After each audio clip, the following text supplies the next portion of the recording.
사랑하는 교우 여러분, 무더위에 얼마나 고생들이 많으십니까? 요즘 같은 때는 밖에 나가기가 겁이 납니다. 위에서 내리비치는 햇볕이 뜨겁기보다도 무겁다는 표현이 더 잘 어울리는 것 같습니다. 정말 햇볕이 무겁습니다. 어깨를 짓누르고 심신을 지치게 만듭니다. 어디 시원한 나라에 가서 잠시 이 더위를 피해 있다가 왔으면 좋겠다 하는 생각이 듭니다. 그런데 여러분, 이거 아십니까? 우리 인생에도 이런 어려운 환경이 찾아올 수 있다는 사실을요. 바로 광야의 훈련입니다. 광야는 생존이 불가능한 환경이지요. 그래서 황무지 또는 황량한 지역이라고 말합니다. 낮에는 뜨거운 태양의 열기로, 밤에는 급격한 기온 강하로 인해서 적응하기가 쉽지 않습니다. 게다가 맹독성 해충들이 수시로 목숨을 노리는 곳입니다. 또 광야에는 길이 없습니다. 한번 방향을 잃으면 폭염 아래서, 또 밤에는 추위에 떨다가 쓰러져 죽을 수도 있습니다. 무엇보다 광야에서는 음식이 나지도 않고 물도 구할 수 없습니다. 모든 여건이 생명을 유지하기 곤란한 환경인 것입니다. 그런데 놀랍게도 하나님께 쓰임받은 사람들은 하나같이 이런 광야를 체험했다는 것을 아십니까? 대표적인 인물이 모세입니다. 그는 이스라엘 사람이었지만 당시 최강대국이었던 애굽의 왕자로 궁궐에서 성장합니다. 그러나 나이 40세가 되어 계획에도 없었던, 불신자들이 하는 말로 팔자에도 없는 미디안 광야로 들어가서 40년간을 살아야만 했습니다. 우리 같으면 40년 세월이 아까울 것 같은데 모세는 이 40년간의 광야 훈련을 통과한 다음에야 이스라엘의 위대한 지도자로 쓰임 받습니다. 아마도 모세가 광야를 경험하지 못했다면, 왕자로서 궁궐에서의 경험만 가지고 있었다면 그는 이스라엘을 결코 이끌지 못했을 것입니다. 애굽을 나온 이스라엘 민족이 광야를 지나 가나안을 도달할 때까지 성공적으로 이끌 수 있었던 것은 앞서 그의 광야의 경험이 큰 도움이 됐을 것입니다. 우리는 또 한 사람, 다윗도 생각해 볼 수 있습니다. 그의 삶은 파란만장한 생애였는데 광야를 빼놓고는 설명할 수가 없어요. 다윗은 이스라엘의 제2대 왕이었지만 왕이 되기 전에도 광야에서 배회하였고, 왕이 된 후에도 이제 궁궐에서 편안할까 했는데 사람들에게 쫓겨서 광야 신세를 져야만 했습니다. 시편에 보면 다윗이 지은 시들이 많이 나오는데 그 중에는 광야에서 지은 시들이 적지 않습니다. 대표적인 시편이 57편인데요. 다윗이 사울 왕에게 쫓겨서 엥게디 광야로 들어가 한 동굴 속에 숨어서 지은 시입니다. 그 57편 첫 번째 구절이 어떻게 시작되는지 보실까요? 자, 우리 다 같이 시편 57편 1절 함께 보겠습니다. 시작. 날개 그늘 아래에서 내 영혼이 주께로 피하되 주의 날개 그늘 아래에서 이 재앙들이 지나기까지 피하리이다. 주의 날개 그늘 아래에서 내가 이 재앙이 지나가기까지 광야의 혹독한 생활을 피하기 원합니다. 이런 고백 아니에요? 그래서 그런가요? 그의 시들을 보면 피한다라는 동사하고 피난처라는 명사가 섞여서 아주 자주 등장하는 것을 봅니다. 시편에 약 37번 정도 등장하고 있는데, 광야는 이것을 보면 다윗에게 피난처라는 단어의 의미를 바로 깨닫게 해준 스승이었음을 볼 수 있습니다. 그가 광야에서 발견한 진정한 피난처는 동굴이 아니라, 그리고 자기가 숨어 몸을 피할 수 있는 바위가 아니라 바로 하나님 한 분이었다는 것입니다. 그는 하나님을 피난처로 삼고 도무지 살아갈 수 없는 광야와 같은 황량한 곳에서 삶을 유지해 나갈 수 있었습니다. 그 외에도 성경은 우리 예수님도 광야 체험을 하셨죠. 또 사도 바울도 예수님을 만나 기독교로 개종한 다음에 즉시 쓰임받은 것이 아니라 성경의 기록을 추적해 보면 하나님께서 그를 아라비아 광야로 보내셔가지고 한 3년 동안 그를 훈련하시는 것을 보게 됩니다. 그런 다음에야 교회 공동체 속에 포함이 되어서 주님의 나라를 위해서 일평생 헌신하게 되었죠. 하나님께서는 이와 같이 신앙 선배들을 광야를 통해 훈련시켰듯이 우리 또한 광야의 훈련을 받게 하십니다. 내가 원치 않았지만, 원래 계획에 없었던 것이지만 어느 날 갑자기 광야 속에 던져진 것 같은 이런 혹독한 상황에 직면하게 된다는 것입니다.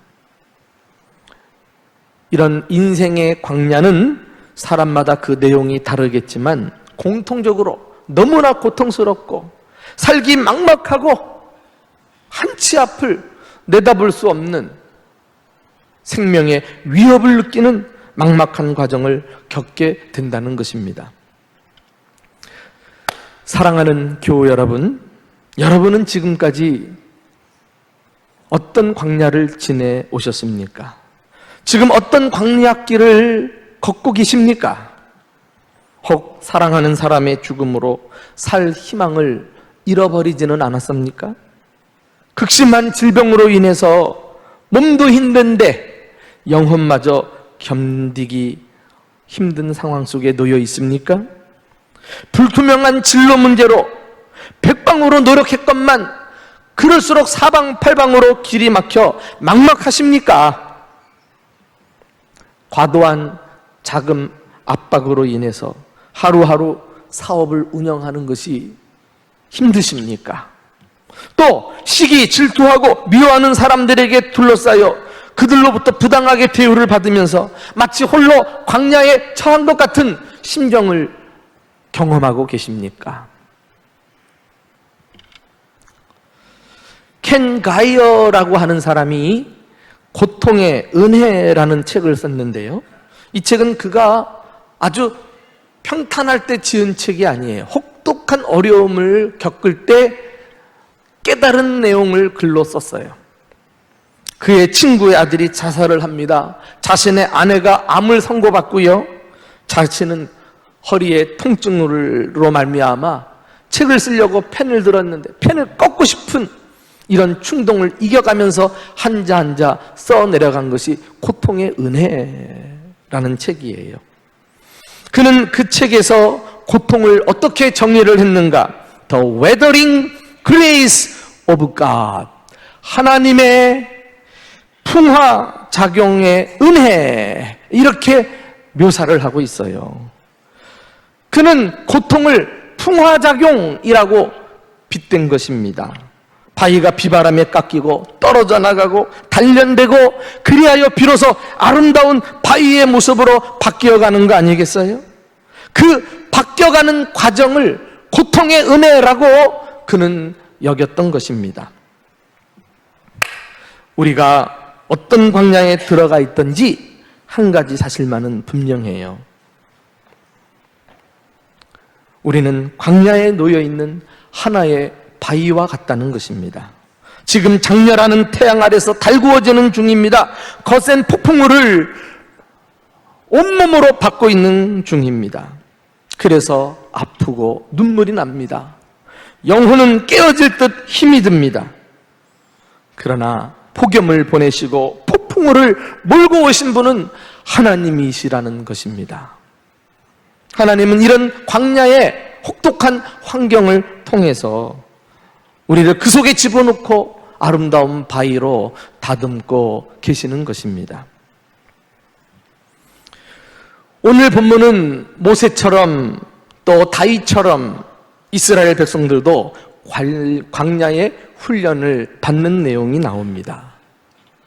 애굽에서 벗어난 그들이 기대한 대로 곧장 가나안 땅으로 들어가지 않았습니다. 그들 역시 40년의 광야를 통과하고 나서 약속의 땅 가나안으로 들어갈 수 있었던 것입니다. 우리 편에서는 시간 낭비인 것 같은데 하나님 편에서는 결코 낭비가 아니었습니다. 430년 동안 애굽에서 노예살이하던 이스라엘을 이 광야의 훈련을 통해서 하나님의 선민으로 부지런히 다듬고 계셨던 것입니다. 그리하여 가나안을 차지할 합당한 자격을 갖춘 백성으로 하나님이 준비시켜 주셨습니다. 한 성경학자는 말하기를 이스라엘 백성이 애굽을 빠져나오는 데는 하루가 필요했지만 이스라엘 백성 안에 있는 애굽을 빼내는 데는 40년이 필요했다. 아주 정확한 통찰이라고 생각합니다. 만일 그들에게 40년의 광야 훈련이 없었다면, 그래서 애굽에서 벗어나자마자 바로 가나안 땅에 들어갔다면 어떤 일이 벌어졌을까요? 430년 동안 노예 근성으로 쪄들어 있는 그들이 반듯한 나라를 세웠겠느냐 말이에요. 이미 원주민들 족속과 싸워 이길 수 있었겠느냐 말이에요. 아마도 믿음을 배신하고 다른 원주민들에게 흡수되고 말았을 거예요. 이스라엘은 공중분해되지 않았을까요? 역사에서 사라져 버렸을 것이 틀림이 없습니다. 우리가 일제 식민 지배를 37년 동안 받아도 두고 이것이 쓴뿌리가 되고 상처가 돼서 이렇게 힘이 든데 430년이면 정말 하나님의 백성으로 볼 수 있겠느냐 말이에요. 완전히 애굽의 백성들도 아니고 그냥 하나의 종밖에 되지 않았을 것입니다. 그들을 하나님은 선민 삼으셔서 이제 그 선민에 걸맞는 자격을 갖추게 하시려고 즉시 들어갈 수 있는 가나안을 유예하시고 강야에서 40년 동안 뱅글뱅글 돌리시는 거 아니겠어요? 그리하여 하나님의 선민으로서 자격을 갖추고 가나안에 들어가 가나안 땅의 주인공이 되게 하십니다. 오늘 우리는 이 본문을 통해서 이스라엘 백성들에게 하나님이 기대하시는 광야 훈련을 통해서 기대하시는 것은 무엇인지, 광야에서는 어떤 훈련을 받아야 하는지 우리가 자세한 내용을 살펴보고 싶습니다.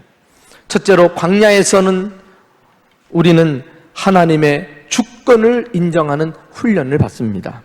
그 내용이 어디 나오죠? 우리 2절 말씀 다 같이 한 목소리로 읽어보실까요? 2절 시작.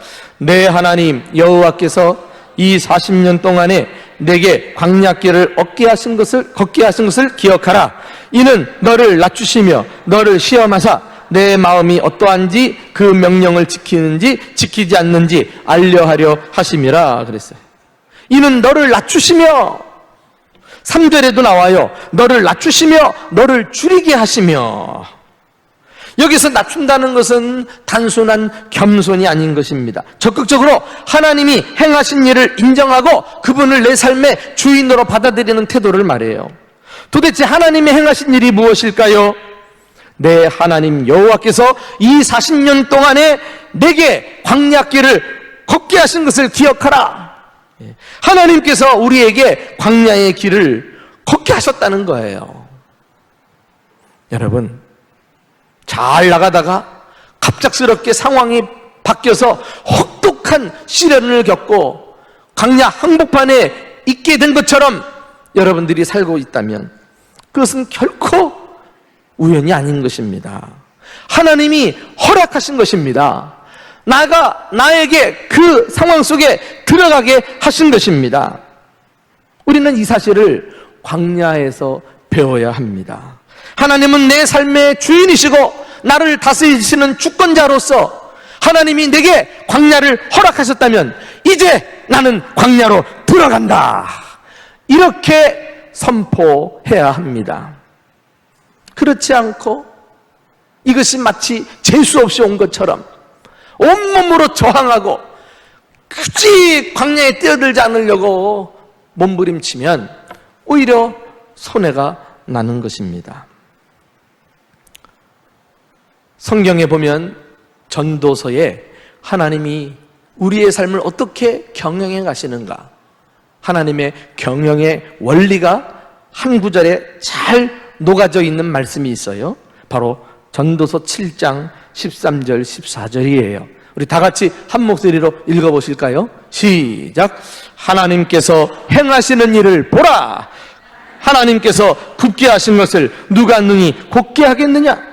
형통한 날에는 기뻐하고 공고한 날에는 되돌아보아라. 이 두 가지를 하나님이 병행하게 하사 사람이 그의 장래일을 능히 헤아려 알지 못하게 하셨느니라. 하나님이 행하시는 일이 있다니까. 그분은 주권자이십니다. 우주 만물을 다스리시고 한 사람 한 사람 개인의 삶을 통치하십니다. 그분이 굳게 하신 것을 누가 감히 펼 수 있습니까? 그분이 펴신들 누가 굳게 할 수 있단 말이에요. 우리는 순응하며 그 일을 받아들여야 하는 것입니다. 어떻게 해요? 두 가지인데 형통한 날에는 기뻐하라 그랬어요. 공고한 날에는 되돌아보아라 그랬어요. 하나님은 우리는 알지 못하지만 이 형통한 날과 공고한 날 두 가지 경우를 날줄과 시줄처럼 엮어서 멋진 인생 드라마를 연출해 가시는 분이십니다. 형통한 날만 있다? 그거 속는 거예요. 그렇다고 공고한 날만 있다? 그것도 올바른 가르침이 아닙니다. 언제 어느 때 이 두 가지가 오게 될지 아무도 알 수 없어요. 하나님만 아세요. 오로지 우리가 해야 할 일은 그런 상황들이 무엇이든지 하나님이 내게 주신 것으로 인정하고 겸손하게 받아들이는 것입니다. 어떻게? 형통한 날에는 기뻐하라 그랬어요. 이 기뻐하는 것은 하나님의 은혜로 되어진 것인 줄 깨닫고 감사라는 의미예요. 형통한 날에는 감사하래요. 공고한 날, 광야 같은 이런 삶을 경험할 때는 되돌아보라는 거죠. 좀 생각 좀 하라는 거예요. 이 광야가 왜 내게 찾아왔을까? 하나님은 이 광야를 통해서 내게 기대하는 것은 무엇일까? 이 광야를 통해 내가 얻을 수 있는 것이 무엇인가? 소위 신앙적 사유를 통해서 우리는 좀 더 성숙한 사람으로 자라가게 되는 것입니다. 앞서 말씀드린 다윗, 그가 왕이 된 이후에 아들 압살롬이 쿠데타를 일으켰어요. 못쓸 놈이죠. 그래서 다윗은 눈물을 머금고 왕궁을 떠나서 피신을 하게 됩니다. 허겁지겁 왕궁을 떠나오는데 그때 사무엘하 15장 정도 됩니다. 그 표현을 보면은 함께 했던 백성들과 광야길로 향하니라. 야, 난 이 구절이 그렇게 가슴에 와닿네. 우리 인생살이를 적나라하게 표현해주는 말씀 같아요. 궁궐에만 있으면 얼마나 좋아요. 그러나 그건 우리 희망사항이고 주권자 되신 하나님이 우리에게 필요하시면 광야길도 주신다니까. 다윗이 지금 그 길을 가고 있는 거예요. 그런데 시므이라고 하는 사울 왕의 친척이 그 떠나가는 다윗의 뒷전에다 대고 돌팔매질을 합니다. 먼지를 갖다 붓습니다. 그리고서는 우쭐대더니 꼴 좋구나, 피 흘린 자여 떠나가거라 저주를 쏟아붓는 거예요. 참 마음 아픕니다. 그때 다윗의 심정이 어떠했을까요? 무엇보다도 그 옆에 있던 아비새라는 신하가요, 분을 참지 못하고 왕이여, 내가 건너가서 저놈의 목을 베어오겠습니다, 이렇게 이야기를 해요. 그때 다윗이 한 말, 이게 우리가 광야 속에서 터져나와야 되는 고백이에요. 가만두어라. 하나님이 하신 일인즉 누가 상관하겠느냐? 이 일은 하나님의 주권 속에서 내게 허락하신 일이다. 그러므로 누군들 그것을 바꿀 수 있겠느냐? 가만두어라. 이 믿음, 이거 가지고 광야를 통과해야 하는 것입니다. 그리고서 다윗이 멋진 고백을 해요. 혹시 하나님이 내 원통함을 살펴주실 것이니 이 저주를 선으로 바꾸어 주실 것이다. 할렐루야. 이야, 여러분, 이 선으로 바꾼다는 고백 언제 드렸습니까? 우리가 몇 주 전에 내리막길의 훈련을 배울 때 요셉이 내려가고 내려갔지만은 결국 형님들 앞에서, 형님들은 나를 악으로 대했지만 하나님이 그것을 선으로 바꾸어 주셨습니다. 기억나십니까? 예? 사도 바울도 모든 것을 합력하여 선을 이루시는 하나님을 고백하지 않았어요? 어쩜 그렇게 하나님의 사람들은 예외 없이 신앙 고백도 똑같으냔 말이에요. 다윗을 보세요. 그 혹독한 광야길을 가면서도 하나님이 이것을 선으로 바꾸어 주시리라. 왜요? 이 고백이 가능했을까요? 내 삶을 통치하시고 다스리시는 주권자가 나에게 광야길을 허락하셨다면 또한 광야길을 넘어 축복도 해 주실 것이다. 그 믿음이 있었기에 그는 담대하게 주님의 주권을 인정하고 겸손히 광야를 받아들이면서 믿음의 길을 출발했던 것입니다. 지금 혹 광야의 길에 들어가 계신 분 계십니까? 오늘 그 일은 우연한 것이 아니라, 팔자에 없었던 이것이 아니라, 나는 알지 못하지만 하나님이 나에게 선을 이루시기 위한 계획을 가지고 허락하신 일임을 믿고 잘 믿음으로 수용하고 감당하는 저와 여러분 되시기를 예수님의 이름으로 축원합니다. 두 번째, 광야에서 우리는 하나님의 시험을 통과하는 훈련을 받습니다. 우리가 하나님의 주권을 인정하고 광야를 받아들이는 법을 배웠다면 또한 하나님의 시험을 잘 치를 줄 알아야 합니다. 그것이 무엇입니까? 우리 2절 하반절 다 같이 자막을 보며 읽어보실까요? 시작. 이는 너를 낮추시며 너를 시험하사 내 마음이 어떠한지 그 명령을 지키는지 지키지 않는지 알려하려 하심이라. 너를 시험하사 내 마음이 어떠한지 알려고 하셨다. 여기 시험이 뭐예요? 우리 믿음과 인격을 테스트하는 것을 말합니다. 하나님은 우리의 외모만이 아니라 우리의 마음과 생각과 동기를 꿰뚫어 살피시는 분이셔요. 그런 차원에서 광야는 우리의 모든 것이 다 드러나는 최적의 환경 아니에요? 광야에 들어가게 되면 내가 진실로 하나님을 신뢰하고 주님을 사랑하는지 아니면 다른 것들을 더 신뢰하고 있는지 단번에 알 수 있어요. 그 하나님의 시험에서 합격을 받아야 돼요. 그러나 기억하십시오. 광야는 하나님의 시험 장소이기도 하지만 또한 마귀가 우리를 유혹하는 장소가 되는 것입니다. 기억하십니까? 마귀는 광야에서 예수님을 시험했으니까, 광야에서 살아남기 위해 하나님의 뜻이 아닌 다른 방법으로 문제를 해결하라고 부추깁니다. 그래서 굶주렸으니까 떡을 만들어 먹으라는 거예요. 성전 꼭대기에 뛰어내리면 곧 유명세를 탈 것이라는 것입니다. 내게 절만하면 천하만국 영광을 다 주겠다고 얘기합니다. 얼마나 신나는 제안이에요. 그러나 이 제안들의 공통점은 하나같이 하나님과 멀어지게 만드는 거예요. 그리고는 자기 앞에 굴복하게 만드는 거 아니겠어요? 이런 마귀와의 타협을, 유혹을 이기지 못하고 마귀와 타협하는 순간 우리는 믿음의 싸움에서 지고 마는 것입니다. 시험에서 탈락하고 마는 거예요. 여러분, 우리가 학교 시험도 60점 이하 낙제 점수를 받으면 그걸로 끝납니까? 그 낙제에서 벗어나기 위해 재시험을 치르잖아요. 재시험을 치르잖아요. 제가 좋게 말하는데 광야에서 하나님이 테스트할 때 단번에 합격할 수 있기를 축복합니다. 예. 여러분의 믿음이 주님을 향해 바로 서 있음을 확실하게 보여주세요.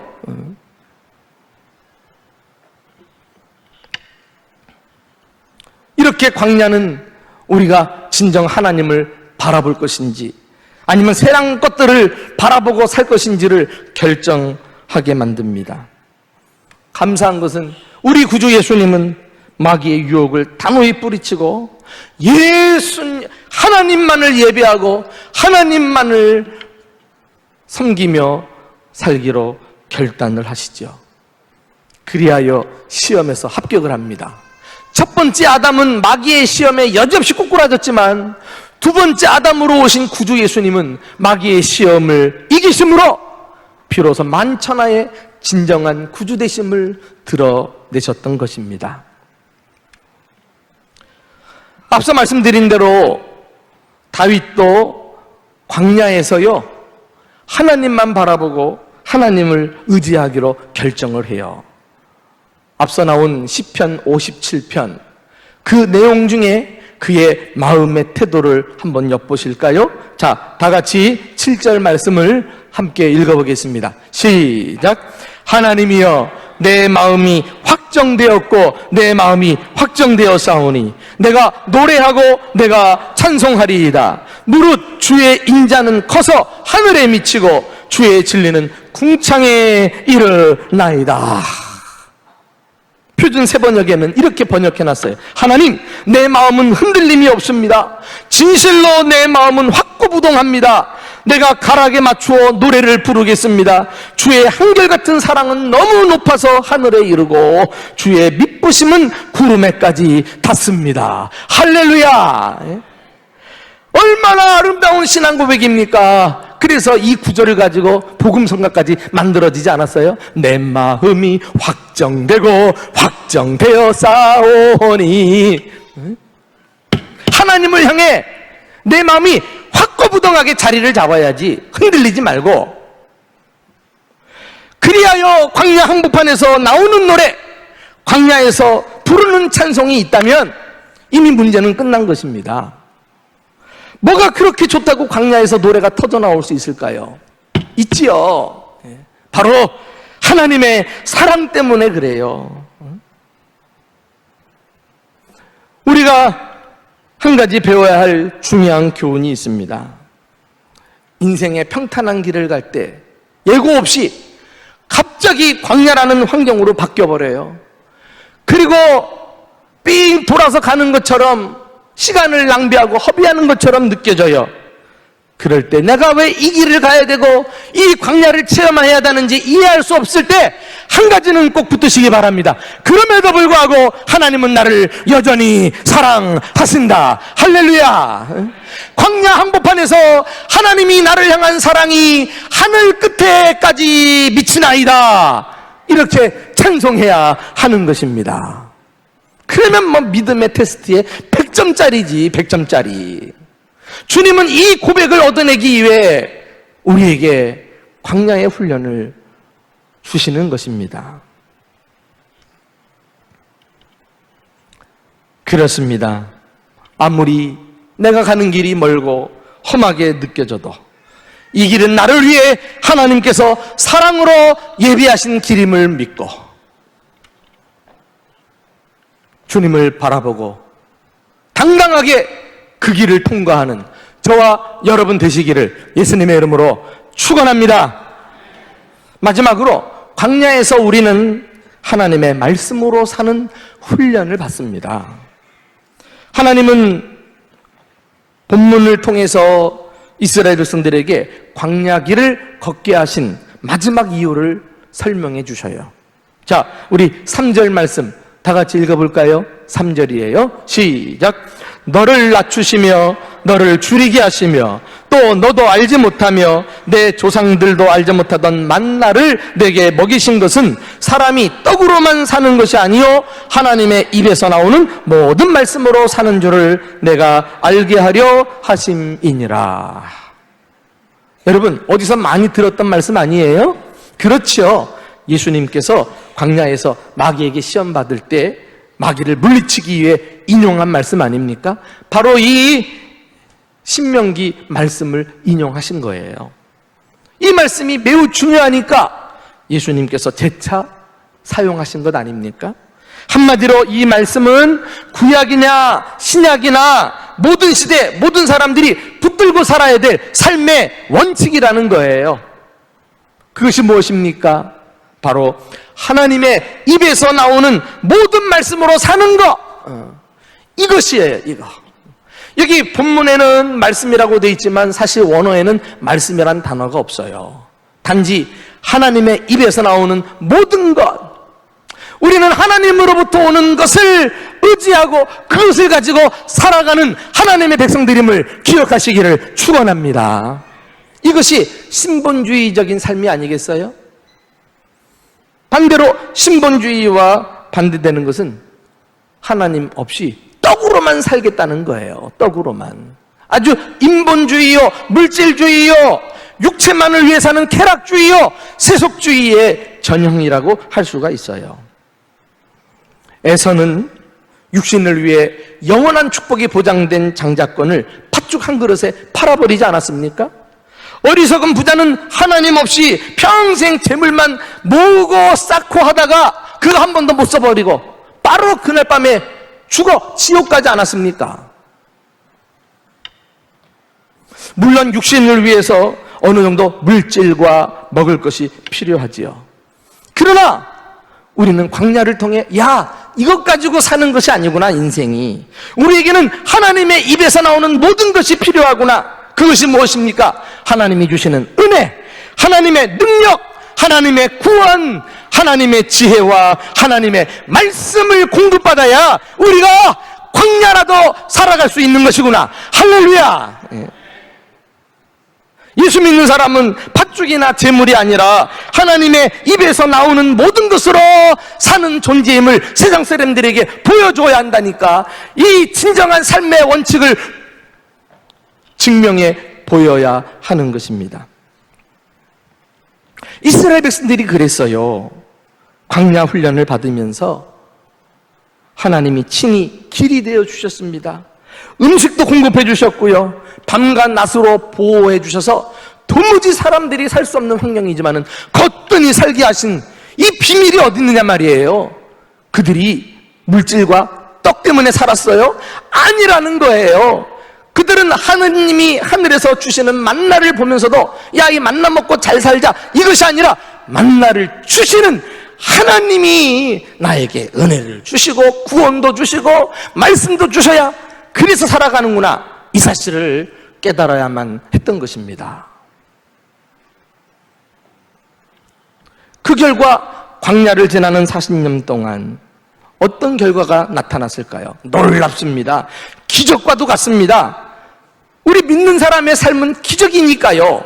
자, 우리 4절 말씀을 다 같이 읽어보실까요? 4절입니다. 시작. 이 40년 동안에 내 의복이 헤어지지 아니하였고 내 발이 부르트지 아니하였느니라. 할렐루야. 여러분, 어떻게 이런 일이 가능했을까요? 하나님의 세계에는 얼마든지 가능한 거예요. 세상 사람들은 광야 같은 상황 속에 들어가면 자기들이 신발을 만들어야 돼, 자기들이 의복을 만들어야 돼, 먹을 것을 찾아내야 돼, 그리고서는 죽는다 만다, 난리법석 아닙니까? 그러나 예수 믿는 사람은 광야 속에 들어가서 신본주의적인 삶을 넉넉히 살아냄으로써 당당하게 생존을 이어가는 것입니다. 원래 광야의 삶은 단순해요. 복잡하게 이것저것 다 품고 가서는 얼마 가지 못해 죽을 것입니다. 인생의 광야를 만났을 때 하나님의 입에서 나온 것들이 아닌 내가 혹 인본적인 요소들을 붙들고 있는 것이 있다면 하나둘씩 놓으세요. 그거 붙들고 있으면 그것이 나를 살리는 게 아니라니까. 하나님의 말씀이 아닌 다른 방식으로 살아온 삶에서도 돌아서십시오. 광야는 깜깜한 한치 앞을 내다볼 수 없는 막막한 곳인 것 같지만은 믿음의 눈으로 바라보면 하나님이 광야 안에 충만하게 계시는 것을 보게 될 것입니다. 광야는 하나님이 임재해 계시며 하나님이 역사하시는 장소인 것입니다. 예수 믿는 사람은 지식으로만 알았던 하나님을 실제로 만나고 경험하는 최고의 장소라니까요. 이야, 길이 없어 죽을 것 같은데 하나님이 길을 인도해 주시네. 먹을 것이 없어서 하루 앞을 내다볼 수 없는데 지나고 보니까 하나님이 먹이시고 입히시고 재우셨네. 사방팔방 내 편은 없고 모조리 나를 달려들어 죽을 것 같은데 주님이 머리부터 발끝까지 나를 보호하셔서 아무런 해함도 받지 않게 건져주셨네.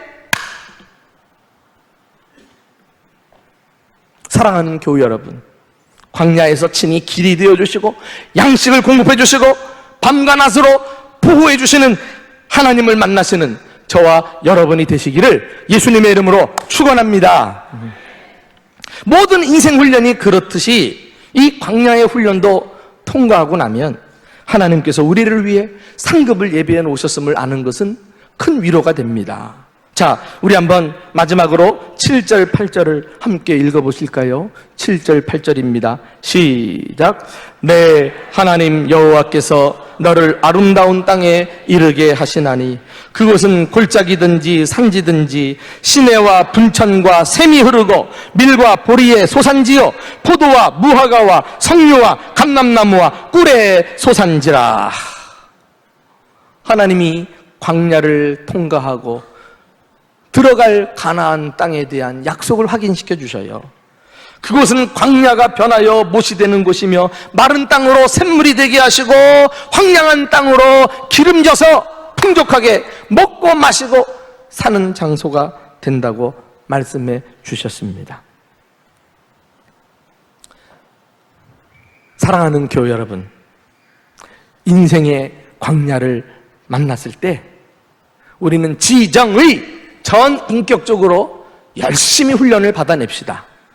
하나님의 주권을 인정하는 훈련을 받으세요. 그리하여 하나님이 내 삶의 주인이시고 나를 주관하신다는 이 사실을 깨달아야 되겠습니다. 또 하나님의 시험을 통과하는 훈련을 받으십시다. 그리하여 하나님을 더 사랑하고 하나님만을 바라보기로 마음에 우리가 다짐하는 기회가 되었으면 좋겠어요. 무엇보다도 하나님의 말씀으로 사는 훈련을 받읍시다. 세상 것 의지했던 것 내려놓고 광야에서 길이 되시고 먹을 양식이 되시고 우리의 피난처요 보호자가 되시는 그 하나님을 따라서 말씀에 순종하기로 의지적으로 결단합시다.